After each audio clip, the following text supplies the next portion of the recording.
Tú siempre estás a nuestro lado.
primeramente comenzar diciéndoles, afirmándoles algo tremendo, hermanos, que Dios realmente a nosotros como seres humanos nos ha dado un don muy precioso, el libre albedrío. El libre albedrío. Esa libertad de hacer nuestra propia voluntad. Nuestra propia voluntad. Libertad para tomar nuestras propias decisiones. Ojo, voluntad para tomar nuestras propias decisiones. ¿Y qué es la voluntad? Vamos rapidito, por favor. Quiero que se concentre, quiero que entienda esta mañana. Voluntad es la facultad de decidir y ordenar la propia conducta. Es la capacidad de los seres humanos que les mueve a hacer cosas de manera intencionada, por encima de las dificultades, los contratiempos y el estado de ánimo. Es la facultad que permite al ser humano gobernar sus actos, decidir con libertad y optar por un tipo de conducta determinado. Esa es la voluntad, mis hermanos. Es saber gobernarse. Es saber tomar buenas decisiones. Aún sabiendo que hay problemas, dificultades, tomar fuerza en el Señor. Y muy por encima, entonces, salir adelante, seguir peleando esa buena batalla de la fe. Hermanos, nos dotó de mente, emociones y voluntad propias. Lo que nos hace seres humanos, diferente a los animales. Dios nos ha dado esos dones preciosos, mis hermanos, mente, emociones y voluntad y decisión. Y decisión, mis queridos hermanos. Mire lo que dice el Señor en Deuteronomio 30:19, lo puse allí. Mire el siguiente texto. Hoy pongo, dice el Señor, al cielo y la tierra por testigos contra ti, de que te he dado a elegir.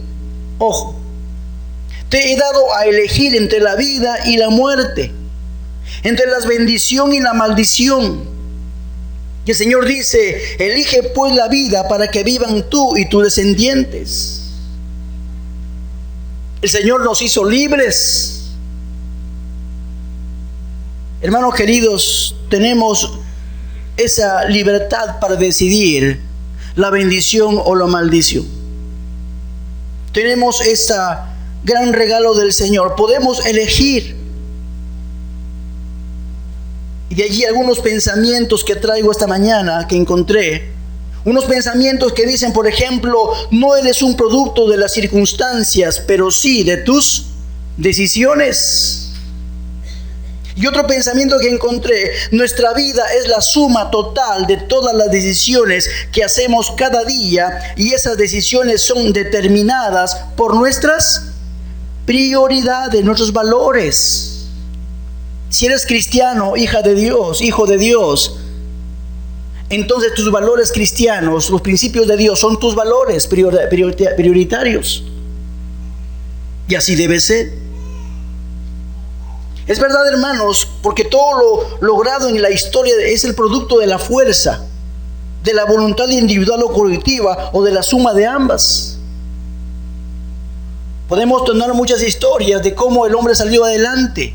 Hombres y mujeres de manera individual o colectiva han luchado voluntariamente, con mucha voluntad, firmeza de voluntad, y entonces han logrado victorias. Han logrado cambios, etc. Y le digo algo. Usted, allí donde está sentado, allí mismo, es lo que es por la suma de sus decisiones. Decisiones buenas o malas que usted ha tomado. Decisiones que lo han hecho feliz o infeliz. Si usted ha decidido por Cristo y está aquí, gracias a Dios, entonces está disfrutando de la bendición, de la gracia, de la ayuda, la misericordia del Señor. Amén. Pero si usted decidió, todavía no decide por Cristo, entonces está disfrutando. ¿O qué disfrutando? Está experimentando. ¿Qué cosa? derrotas. Está experimentando tristezas, no está experimentando la ayuda del Señor como Él quisiera dársela. Están en un estado triste, lamentable. Y empiezo diciendo todo esto, hermanos, porque quiero que al mirar este texto podamos darnos cuenta de la manera como estos hombres principales de los judíos, versículo 17, dice la palabra, ¿en qué estado estaban? Mire en qué estado estaban estos hombres. ¿Cómo habían derivado a esta situación? ¿De qué manera ellos estaban viviendo? Mire lo que dice la palabra, versículo 17. Dice, aconteció que 3 días después Pablo convocó a los principales de los judíos, a los cuales luego que estuvieron reunidos les dijo, yo varones, etcétera. Reunió a estos hombres. Y sabe, este pasaje presenta a estos hombres, a estos principales judíos, los presenta en un estado de dureza de corazón. Leímos el pasaje, ¿no es cierto? Los presenta como hombres duros de corazón, con una profunda incredulidad que derivó en una actitud rebelde e intransigente con Dios. Ellos realmente estaban en una condición muy lamentable espiritualmente hablando. Pero la pregunta es, ¿cómo llegaron ellos ahí? ¿Cómo es que recalaron en esa actitud de corazón? ¿Cómo es que optaron por esa conducta que era ajena a la voluntad de Dios? ¿Sabe por qué llegaron allí? Porque la voluntad de ellos fue dominada y desviada por el pecado. Su voluntad fue dominada, gobernada, esclavizada por el pecado, por la maldad, por sus pensamientos, por sus deseos equivocados.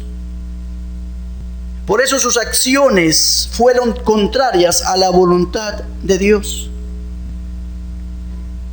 Del mismo modo, mis hermanos, este mismo proceso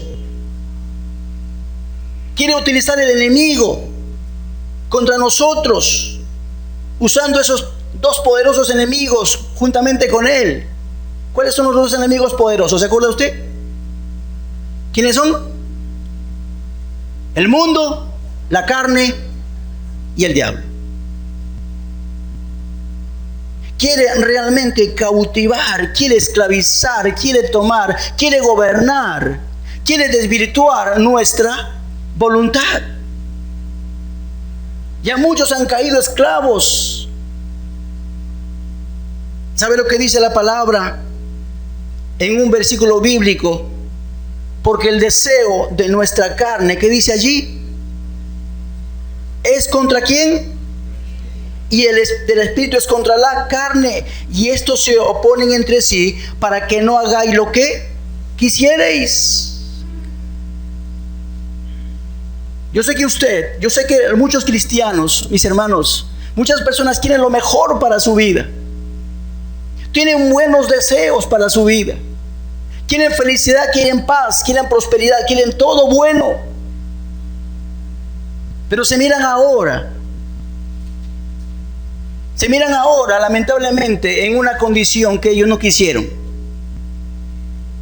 ¿Qué pasó allí? Lamentablemente la voluntad les fue esclavizada y se lo permitieron. El mundo, la carne, que habla de los deseos aquí, el deseo de la carne, mis hermanos, esclaviza, toma, subyuga a la voluntad, y entonces se oponen a la voluntad de Dios. No nos permiten hacer lo que quisiésemos hacer. elegir lo bueno para nosotros. Miren, estos hombres realmente fueron trabajados por estos tres enemigos. Es que, hermanos, la voluntad, para que se manifieste, para que se exprese, tiene un proceso. Eso se da en un mundo interior, acá adentro. Y quiero llevarles conmigo esta mañana a mirar el corazón de estos hombres, lo cual lamentablemente nosotros también nos identificamos bastante en algunos aspectos. Veamos entonces rápidamente 4 fases de cómo el mal dominó la voluntad de estos hombres antes de manifestarse en acciones contrarias a la voluntad de Dios. ¿Qué pasó en primer lugar? Número 1. Tuvieron un objetivo indeseado. Un objetivo indeseado. Dice la palabra que los principales judíos fueron convocados por Pablo. Y mire, estos judíos estaban lamentablemente en la capital de Roma. Y de una u otra manera, ellos estaban sumergidos en la cultura romana, ocupados en su propia vida. Sí, seguramente guardando prácticas religiosas como buen judío, mirando siempre a Jerusalén, haciendo sus oraciones, haciendo sus tradiciones religiosas judías, claro que sí, viviendo en comunidades apartadas de la demás sociedad, pero sin embargo ellos estaban ignorando muchas cosas. Porque el texto dice que no hemos escuchado de lo que te pasó, Pablo, ¿no es cierto? Pablo les explica, miren, los convoco para decirles que yo estoy aquí porque los judíos me están persiguiendo. Les comenzó a explicar. Ellos dijeron, no sabemos nada. Pero peor aún, cuando comenzaron a llamar, le dijeron, pero queremos saber qué nos sabe de esa secta. De esa secta. ¿Qué denota esto? ¿Sabe qué denota? Total desconocimiento de los caminos del Señor. No conocían ni se habían preocupado por investigar. Ellos se habían ocupado tanto de sus tradiciones judías, de su religión, tanto en la ley que Dios había dado, que se olvidaron del Señor, de la ley de Dios. Ellos habían perdido el objetivo. Habían perdido el propósito, el proyecto, los planes, las metas de Dios, de como un alto bien para su vida, un alto valor en su vida. Lo perdieron a Dios como meta suprema. Y es más, le habían quitado el deseo. Porque como pongo allí, la voluntad, hermanos, se relaciona en buena medida con la libertad, pero también con el deseo, porque solo se puede elegir aquello que ¿qué cosa? Desea. Ellos le habían perdido el deseo a Dios. Le habían perdido el deseo a Dios. Ellos eligieron ya no agradar a Dios, sino a sí mismos. Quisieron agradar a Dios haciendo rituales judíos, religiosos. Sin embargo, su corazón, dice la palabra, está lejos de Dios. Jesús le reclamó eso a los judíos. Cuando Jesús anduvo por la tierra, ustedes le dijo a estos mismos hombres judíos, nacionales, ustedes con sus labios me honran, pero su corazón está, ¿qué cosa? Lejos de mí. Porque su corazón estaba deseando otras cosas.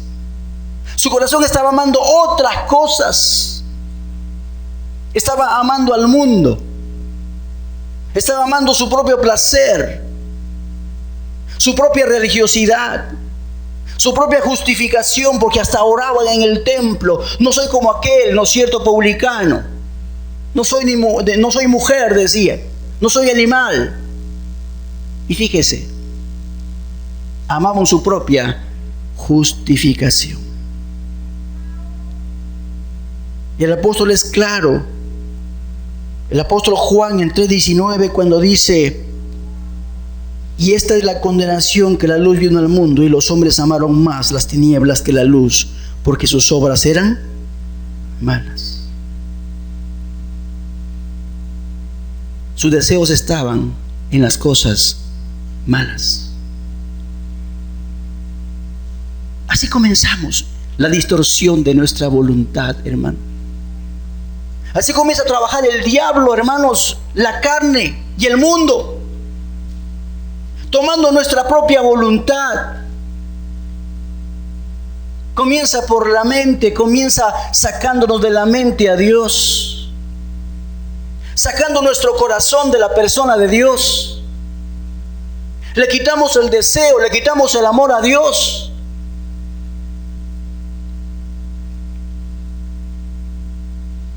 Perdemos el objetivo. El diablo es experto en hacernos olvidar de Dios. ¿O no es así? Cuando usted esta mañana o este día no lee su Biblia, cuando ora poquito, lo saca rápido de la presencia de Dios, ¿sabe cuál es su propósito? Que usted se olvide de Dios. Quiere que su corazón y su mente estén pensando más en las cosas de este mundo que en Dios. Hermanos, el diablo es experto para robarnos el objetivo principal de nuestra vida, que somos hijos de Dios, que vamos rumbo a la patria celestial. Amén.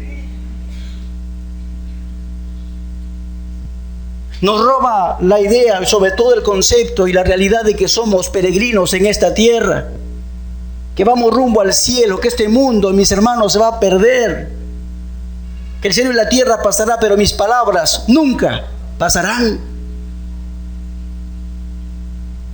Que no te robe ni la carne, ni el diablo, ni el mundo. Hermanos, el objetivo principal de tu vida es Dios, mis hermanos, lo más importante que tienes.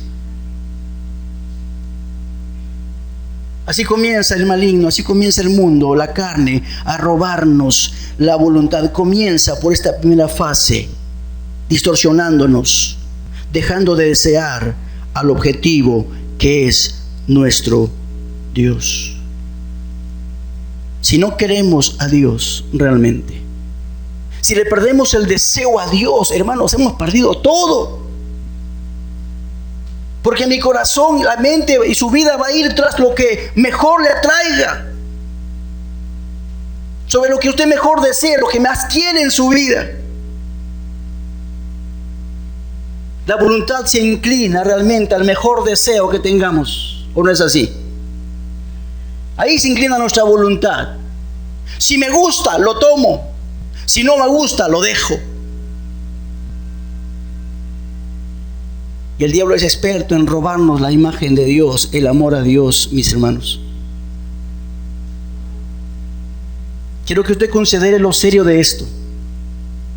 Si usted quiere realmente agradar a Dios con todo su corazón, si quiere llegar o quiere recalar a una vida de victoria, a una vida de bendición, a una vida de gozo, a una vida de servicio sobre todo, porque se trata del discipulado, del evangelismo, mis hermanos.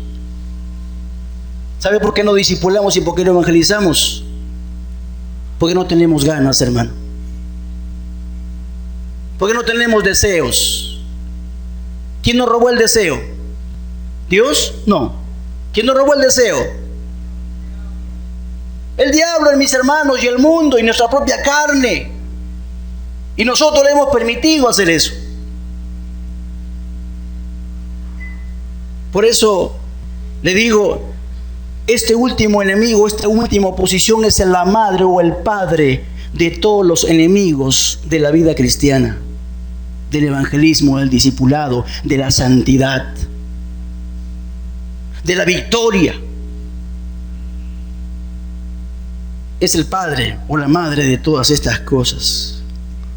Por eso el Señor realmente nos dice: y amarás al Señor tu Dios con todo tu corazón, y con toda tu alma, y con toda tu mente, y con todas tus fuerzas. Dios quiere ser amado. Y te reclama, ámame, no porque Él quiera sentirse alguien más o alguien superior, o como alguien dijo, un megalómano, ¿no es cierto?, que quiere ser amado para sentirse Dios. No, hermano, el amar a Dios nos hace bien a nosotros como hijos de Dios. Porque sabe que si dejamos de amarlo, entonces nuestra voluntad y nuestro corazón se va a ir tras los deseos de este mundo.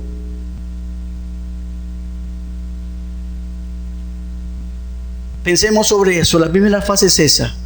Comienza trabajando por la mente, robándonos la meta suprema que es nuestro Dios, nuestro Padre Celestial. Nos roba el cielo, la maravilla del cielo. El apóstol Pablo estaba enchufado realmente. Estaba amando al Señor porque tenía comunión con Dios. Amaba el cielo. Amaba aún, podemos decir entre comillas, la muerte. Él quería irse, él quería morirse. ¿Y sabe por qué quería morirse? Porque él conocía el cielo. Dios se lo había revelado en una gran visión. Por eso su deseo era estar ya en la presencia de Dios y dejar esta tierra. Mire qué tal deseo del apóstol Pablo. Pero también tenía el deseo de predicar el evangelio, mis hermanos. Trabajemos seriamente con el amor a Dios. Trabajemos juntos en eso. Demuestre amor al Señor, porque yo le digo, yo no sé dónde estará usted de aquí a unos 2, 3, 4 o 5 o 10 años. Yo no sé, quiera Dios que permanezca en la vida cristiana, pero le digo algo. Si usted pierde el amor al objetivo que es nuestro Dios, créame, no permanecerá en los caminos del Señor. No permanecerá en los caminos del Señor. Encandílese del Señor. Ame al Señor. Admire al Señor. Maravíllese del Señor. Búsquelo. Valórelo. Ponga su corazón. Haga de Dios su principal tesoro, mis hermanos, su tesoro, porque ahí estará su corazón. Ahí estará su corazón. En segundo lugar, en una segunda fase, ellos cayeron en una deliberación sin persuasión. Una deliberación sin persuasión. 23 al 26, mire lo que dice. Dice claramente, pero querríamos oír de ti lo que piensas, porque de esta secta no sé ya, etc. Y habiéndole señalado un día, vinieron a él muchos a la posada, a los cuales les declaraba y les testificaba el reino de Dios desde la mañana hasta la tarde, persuadiéndoles acerca de Jesús, tanto como la ley de Moisés como por los profetas. Y algunos asentían a lo que se decía, pero otros no creían. Y como no estuviesen de acuerdo entre sí, al retirarse les dijo Pablo esta palabra: bien habló el Espíritu Santo por medio del profeta Isaías a nuestros padres diciendo: ve a este pueblo y diles, de oído oiréis y no entenderéis, y viendo veréis y no percibiréis. ¿Sabe por qué digo esto? Deliberación. Porque cuando usted vio algo deseado, entonces usted comienza a pensar, comienza a analizar, comienza a deliberar en su propia mente y conciencia y corazón. Y el apóstol Pablo, mire, quiso presentarles a la meta principal, Jesucristo. Y quería que ellos entendieran, comenzaran a analizar. Por eso desde la mañana hasta la tarde, dice, comenzó a persuadir el reino de Dios y de Jesús. Su propósito era que ellos analizaran la verdad del Evangelio, las ventajas, la bendición del Evangelio, si era conveniente o no. Que descubrieran los propósitos, los planes de Dios, si eran verdaderos o no, buenos para su vida.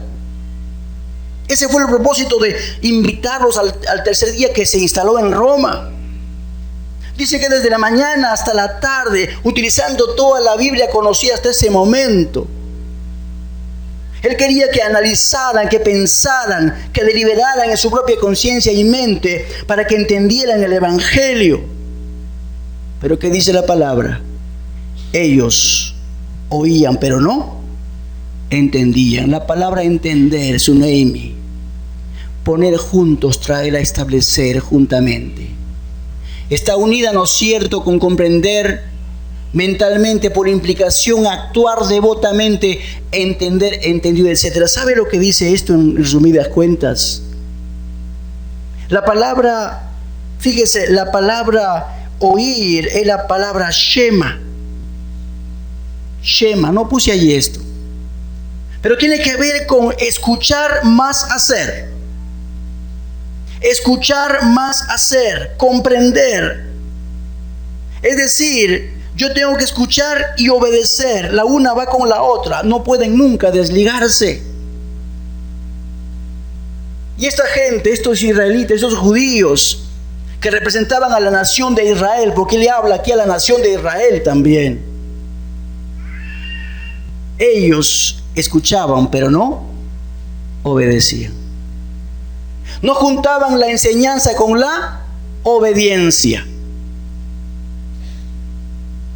Eso es lo que ocurre, mis hermanos. La voluntad es distorsionada, la voluntad comienza a debilitarse para con el Señor cuando comenzamos nosotros a escuchar, pero no obedecemos. Yo puedo entender muy bien, soy un erudito tal vez bíblico, conozco muchos pasajes bíblicos, de repente la Biblia de tapa a tapa, pero si no obedezco, mis hermanos, igualmente la voluntad es secuestrada, es tomada, es gobernada por el mal cuando yo no obedezco la palabra del Señor. Pero lo que es peor, ellos ven, pero no perciben. La palabra percibir, mire, hay dos palabras o tres allí: percibir, conocer, saber reconocer, comprender, etcétera. Optomai viene, mirar fijamente con los ojos bien abiertos, como algo asombroso que denota observación voluntaria. Ojo, observación voluntaria, diferente a una visión mecánica, pasiva o casual. Más enfáticamente significa una inspección, ojo, inspección ferviente, pero más continua. Observa de una distancia, de jorao, fijarse en discernir claramente, física o mentalmente, experimentar. ¿Qué es lo que quiero decir ahí con eso? Para entenderlo rápidamente. Esta gente era mecánica. Esta gente era mecánica. Vivían su religión mecánicamente, no la ponían en el corazón. No le ponían el interés como Dios quería que le pongan. Ellos hacían sus rituales, sí, se vestían de piedad, etcétera, etcétera. Pero su corazón no estaba realmente amando al Señor. Lo hacían por costumbre.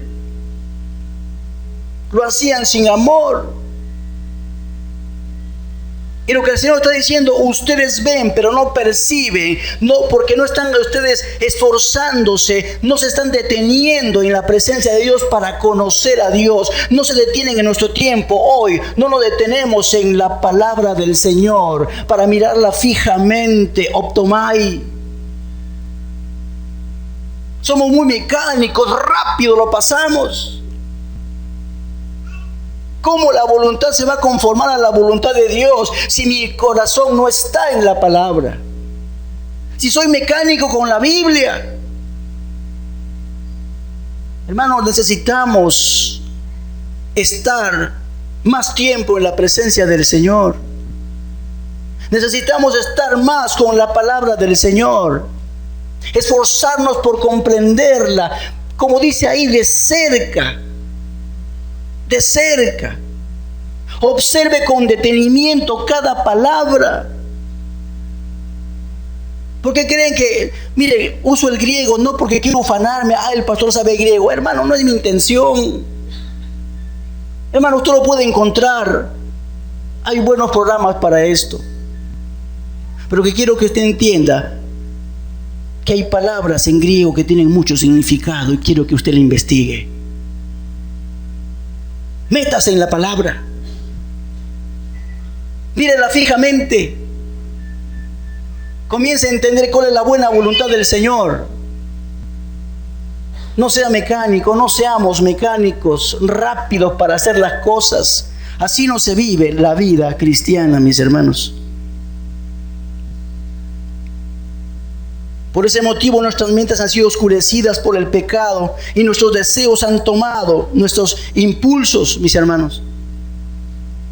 Ahora reaccionamos pecaminosamente. Hemos perdido cualquier deseo para con el Señor. Nuestros pensamientos, mis hermanos, y nuestro deseo de nuestro corazón, por no centrarnos en la palabra y en la presencia de Dios, han sido realmente conducidos, se inclinan siempre a lo malo. Recuerde que alguien leía esto, que hay muchas personas que no creen en la libertad, que el hombre realmente no es libre, dice. Dios nos hizo libre, pero ¿sabe qué?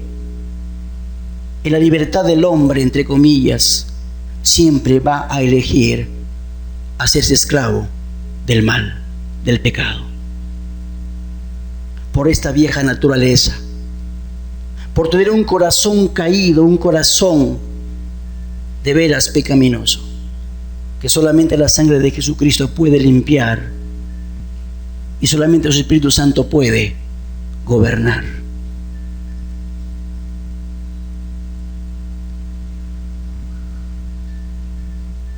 Efesios dice, entre los cuales también todos nosotros vivimos en otro tiempo, en los deseos de nuestra carne, haciendo la voluntad de la carne y de los pensamientos, y éramos por naturaleza hijos de ira, lo mismo que los demás. Es un tremendo pasaje, mis hermanos. ¿Sabe? El hombre quiere ser libre. Dice que es libre para hacer lo que quiere. Pero mire lo que dice la palabra, haciendo la voluntad de la carne, de sus propias pasiones, sus bajas pasiones y deseos. Pero también y de los pensamientos distorsionados. Qué terrible, mis hermanos, la gente cómo piensa ahora. La gente cómo piensa ahora es terrible, mis hermanos. La gente ya son, como alguien dijo, guasones, ¿no es cierto? Han perdido la razón. Han perdido la razón. Y éramos por naturaleza hijos de ira. Hablando de la vida anterior, el apóstol Pablo les habla a la iglesia. Hermanos, no podemos meditar, analizar, deliberar la palabra de Dios sin fe. Sin fe. ¿Sabe qué significa sin fe? No creyendo que el Señor realmente valga algo. Sin ese valor que le puedo dar al Señor como persona. Como he dicho, si vivimos mecánicamente es porque no valoro ni a Dios ni a la palabra. Soy simplemente un religioso. No tengo fe. Dice la palabra claramente, pero sin fe es imposible agradar a Dios. Porque es necesario que el que se acerca a Dios crea que le hay y que es galardonador de lo que le buscan. Necesitamos realmente deliberar en fe. Y significa creyendo realmente en las palabras de Dios, poniendo confianza en las palabras de Dios.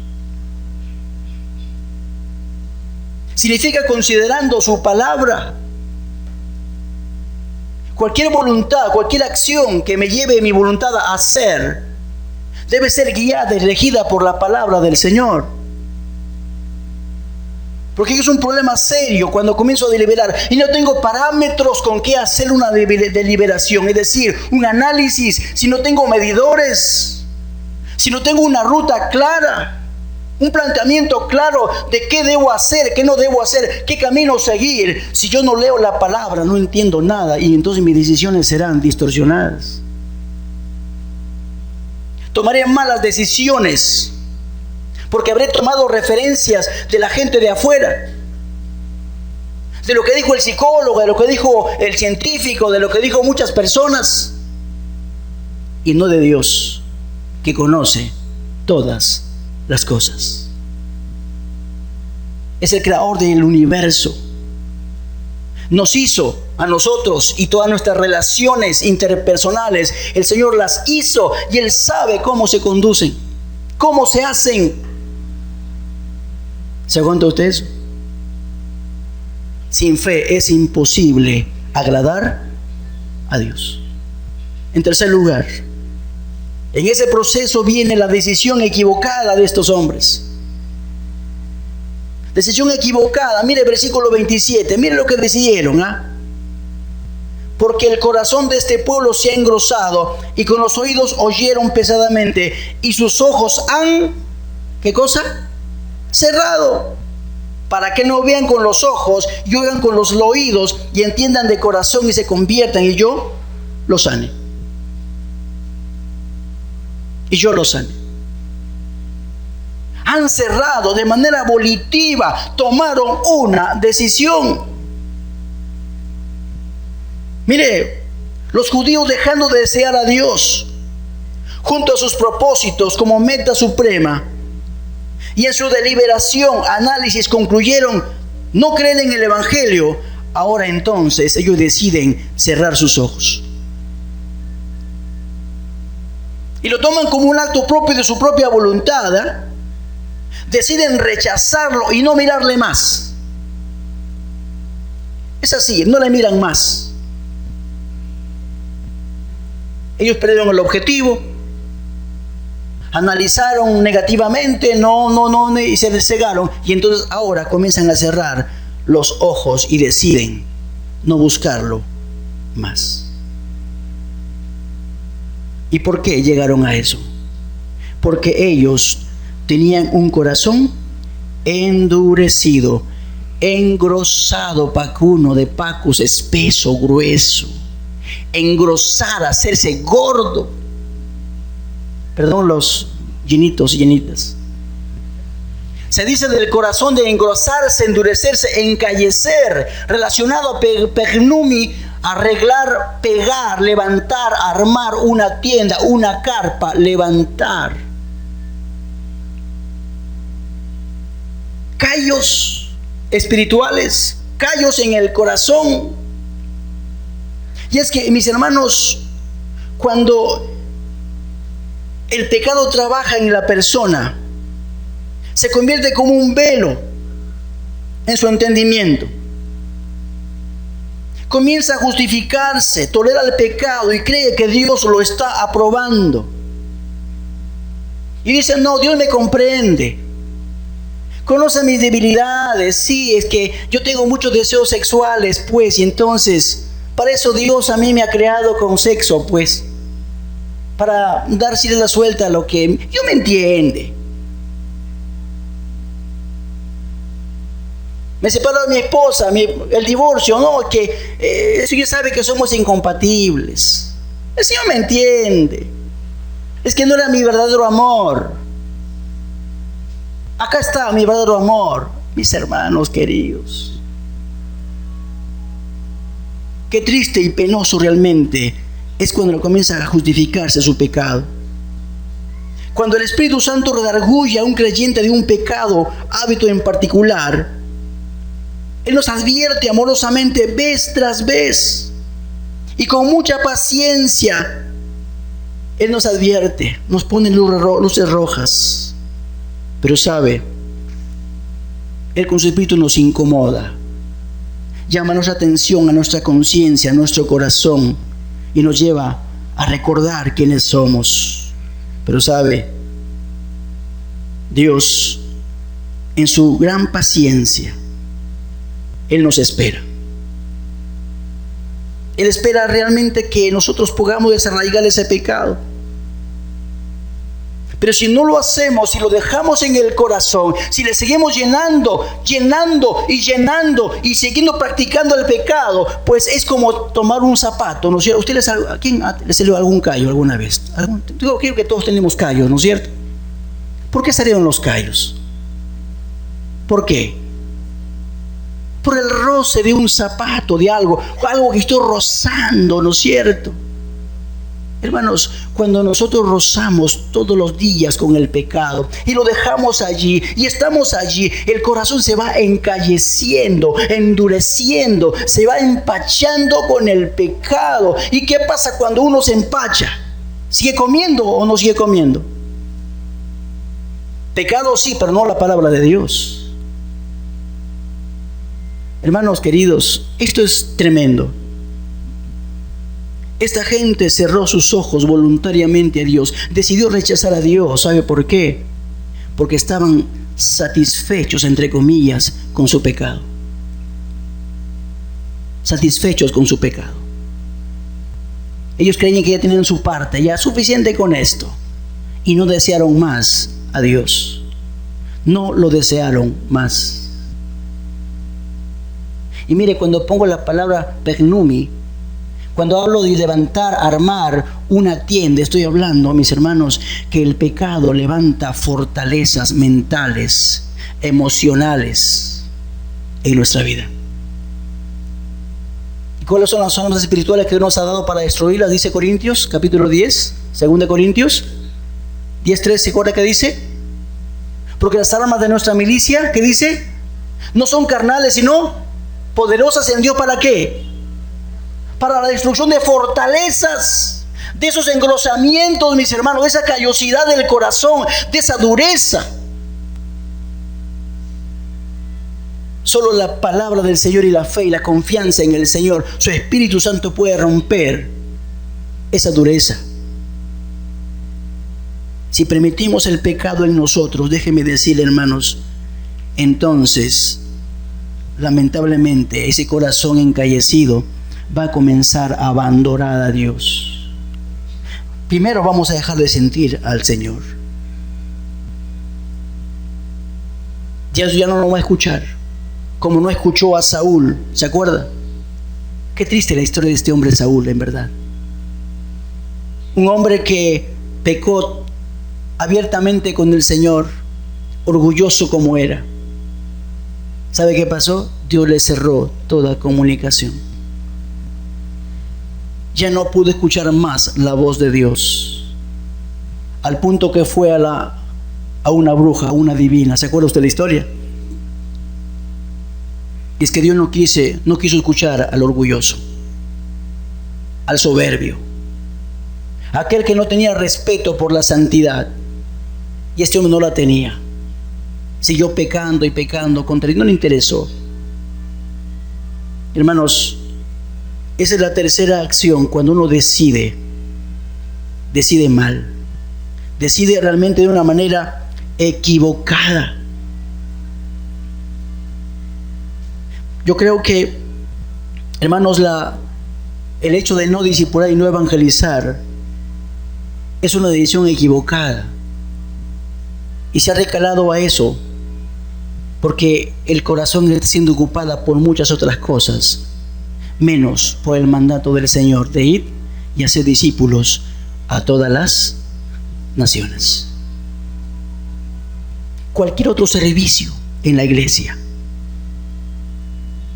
cualquier otro servicio a la iglesia no se hace, porque los ojos están tapados. Se ha decidido, tal vez no, entre comillas, intencionalmente, pero su alma y su corazón ya definió, ya decidió: no sirvo al Señor. Decido irme afuera, a ocuparme más de mi trabajo, de afuera de mis cosas, y la iglesia, segundo plano. Ya decidí. ¿Se da cuenta usted eso? Es el resultado, mis hermanos. Ha decidido sin darse cuenta. Si no evangelizamos, si no discipulamos, ya hemos decidido no servir al Señor. Para pensar. Finalmente, hermanos, rápidamente, la cuarta es la acción desvirtuada. 28 y 29 dice: y cuando hubo dicho esto, los judíos se fueron teniendo gran discusión entre sí. Gran discusión entre sí. ¿Saben, mis hermanos? Ellos decidieron primero cerrar su mente, cerrar sus oídos, cerrar sus ojos para el Señor. Y esto los llevó a tomar una decisión desvirtuada. No hay ninguna virtud en eso. ¿Sabe qué hicieron? Ellos se fueron. Se fueron. Hermanos, la palabra es fuerte aquí. Se fueron. Se fueron menospreciando la gracia de Dios. Se fueron. Se fueron pisoteando, se fueron siendo incrédulos de veras de esa gracia, de la bendición de Dios que Él quería darles. Estos hombres tomaron una acción desvirtuada. Hermanos, de manera positiva, Dios quiere que realmente nosotros podamos entregar al Señor nuestra voluntad. Porque si no la entregamos al Señor, créame, se va a inclinar por el pecado. Todo aquel que no crea en la libertad del hombre, déjeme decirle que el hombre no puede ser libre sin Jesucristo. Y conoceréis la verdad, y la verdad os hará libres. La verdad del Señor. Nuestra verdadera libertad en Jesucristo. ¿Y qué hay que hacer? Sigue, por favor. Adelante con la otra, rapidito. Mire rápidamente, ¿cómo llegamos a la voluntad de hacer el bien? Solamente lo menciono, no hay tiempo, usted lo analiza, lo tiene allí en los versículos bíblicos, pidiendo que Él produzca en el querer y el hacer en nosotros por su buena voluntad. Ahí está el versículo. Segundo, escapando del lazo del maligno, matando la carne. Gálatas va a decir claramente que tenemos que matar la carne con sus pasiones y deseos en la cruz del Calvario. Hermano, cada mañana necesita usted matar la carne, crucificar la carne. En tercer lugar, escapando del lazo del maligno, matando la carne. Estoy diciendo, haciendo la voluntad de Dios. ¿Se acuerda? Isaías 58:13. ¿Cómo matamos nuestra propia, mejor dicho, cómo sometemos nuestra voluntad al Señor? Pues, ¿qué cosa? Haciendo la voluntad de Dios. Otro, sometiendo mi voluntad a la suya. Una cosa es someter mi voluntad. Señor, yo me rindo a ti. Otra cosa es sometiendo mi voluntad a la suya, es decir, obedecer lo que el Señor me dice. Una cosa es la actitud, otra cosa es la acción. Finalmente, conociendo la voluntad de Dios. Pueden haber más, hermano, pero son alcances que le doy. Conclusión, por favor, rapidito. Quiero que vea lo siguiente. Mire como un proceso. Rapidito quiero terminar con esto y con un versículo bíblico. Cualquier elección que hagamos, la hacemos por alguna razón, por algún deseo. Eso es claro. Segundo lugar, siempre elegimos de acuerdo con nuestra inclinación más fuerte en el momento de la decisión. Ya le dije por qué. Tercero, la voluntad es la facultad electiva. Claro que sí, usted decide. 3 o 4, los seres humanos caídos tienen una voluntad libre, pero carecen de libertad. Tenemos libertad natural, pero no tenemos libertad, ¿qué cosa? Moral, porque el pecado siempre nos va a llevar a la esclavitud. Libertad consiste en la autodeterminación. Yo decido. Sexto, en la regeneración, Dios cambia la predisposición de nuestros corazones y siembra en nosotros un deseo hacia Él. Solamente Él puede cambiar nuestra voluntad a Él. Por eso termino con el siguiente pasaje. Mire, siguiente versículo. Y el Dios de paz, que resucitó de los muertos a nuestro Señor Jesucristo, el gran pastor de las ovejas, por la sangre del pacto eterno, os haga aptos en toda buena obra, para que hagáis ¿qué cosa? Su voluntad, haciendo en Él en vosotros lo que es agradable delante de Él, por Jesucristo, a cual sea la gloria por los siglos de los siglos. Hermanos queridos, el Señor nos ayuda en esto. Yo sé que usted quiere recalar a una buena vida. Tal vez hasta ahora está pagando consecuencias de sus malas decisiones del pasado, porque su voluntad lo llevaron allí. Pero ahora tiene tiempo, mi hermano o mi hermana, de hacer la voluntad de Dios. Obedezcamos la voluntad de Dios. Oramos.